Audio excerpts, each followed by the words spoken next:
नमस्कार, आप देख रहे हैं न्यूज 24। आपके साथ मैं हूं ज्योत्सना बेदी। बुलेटिन की हम शुरुआत करेंगे इस वक्त की बड़ी खबर से। पहली बार पाकिस्तान ने भारत में आतंकियों के घुसने के बारे में आगाह किया है।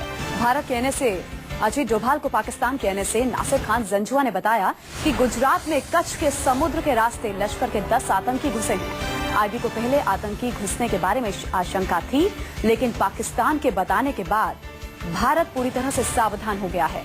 इस वक्त की बड़ी खबर हम आपको दे रहे हैं। गुजरात में समुद्री तट के सहारे 2 आतंकी भारत में घुस गए हैं और पाकिस्तान के एनएसए ने भारत के एनएसए से बात की और इस बारे में जानकारी साझा की। आतंकियों का निशाना महाशिवरात्रि के मौके पर बड़ी तबाही फैलाना है।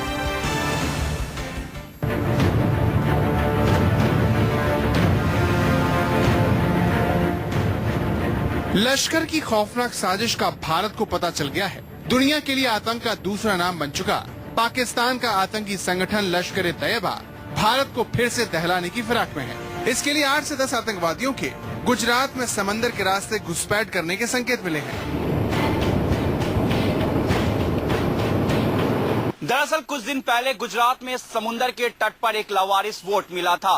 वोट में कुछ कपड़े और पेट्रोल मिला था। इस खबर के बाद खुफिया एजेंसियों के कान खड़े हो गए। खुफिया एजेंसी ने अपने सारे सूत्र फैला दिए। आईबी को आशंका हो गई थी कि कहीं न कहीं कुछ तो गड़बड़ है। इसके बाद पाकिस्तान के एनएसए नासिर खान ने अजीत डोभाल को इसकी जानकारी दी। गुजरात में 10 आतंकी घुसे होने की एनएसए की सूचना के बाद गुजरात सरकार को रिपोर्ट भेजी गई। इसके बाद गांधीनगर में नेवी, पुलिस और सेना के उच्च अधिकारियों की मीटिंग हुई। तटरक्षक को अलर्ट किया गया। वेरावल, सोमनाथ, अंबाजी, जामनगर में मंदिरों की सुरक्षा बढ़ाई गई। इसी तरह नदी पर बने बांधों की भी सुरक्षा बढ़ाने को कहा गया है। Chetak, marine, ATS, SOG commando को अलर्ट किया गया है। दिल्ली से एनएसजी की एक टीम गुजरात पहुंच गई है। ऐसा पहली बार हुआ है कि दोनों देशों के बीच इस तरह का इंटेलिजेंस इनपुट शेयर किया गया हो। इसके बाद एनएसजी की एक टीम को गुजरात भेज दिया गया है। अलर्ट के बाद गुजरात में पुलिस वालों की छुट्टियाँ कैंसिल कर दी गयी है। जहां पर एक तरफ मंदिर के प्रबंधन जो है वो शिवरात्रि की तैयारियों में लगे हुए हैं, वहीं पर दूसरी ओर कुछ दहशतगर्द जो है आतंकी हमले की तैयारी में जुटे हुए हैं। इस तरह का इनपुट फिलहाल आईबी की तरफ से आ रहा है और इसी के मद्देनजर देश भर के जितने भी शिव मंदिर है जहां पर भक्तों की ज्यादा भीड़ हो सकती है या फिर जहां पर कुछ अनहोनी घटनाएं घटने की संभावना है, उन तमाम मंदिरों में सुरक्षा व्यवस्था जो है वो बहुत ज्यादा अलर्ट कर दी गई है।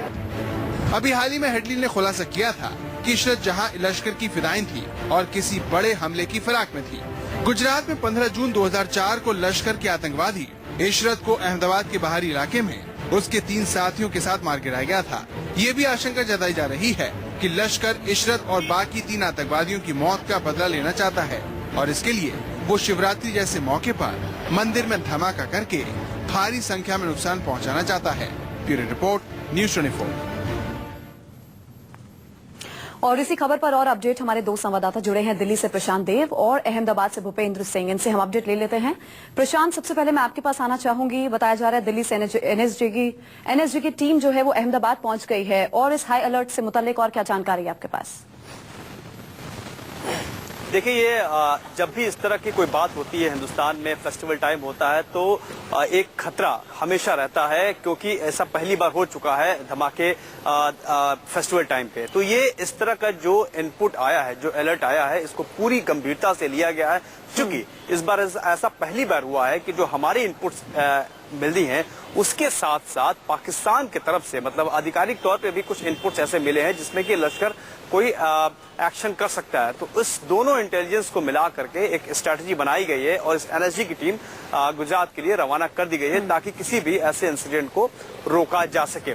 और इसको सीरियस लिया जा रहा है क्योंकि कई अटेम्प्ट इस तरह के पहले हुए हैं जिसको कि रोक दिया गया है इसी इंटेलिजेंस की वजह से। लेकिन इस तरह की इंटेलिजेंस शेयरिंग हुई है तो ये काफी इससे मदद मिलेगी। लेकिन इसमें एक बात ये भी बताना चाहूंगा कि जिस तरीके से डेविड कॉलमैन ने एक्सपोज किया, सारी बातें खुल के सामने आई जो उसके इंटरव्यू के जरिए, तो तमाम चीजें एक तरीके से बेनकाब हुई। तो ये एक तरीके से अपने आप को सही बताने की कोशिश भी हो सकती है पाकिस्तान की।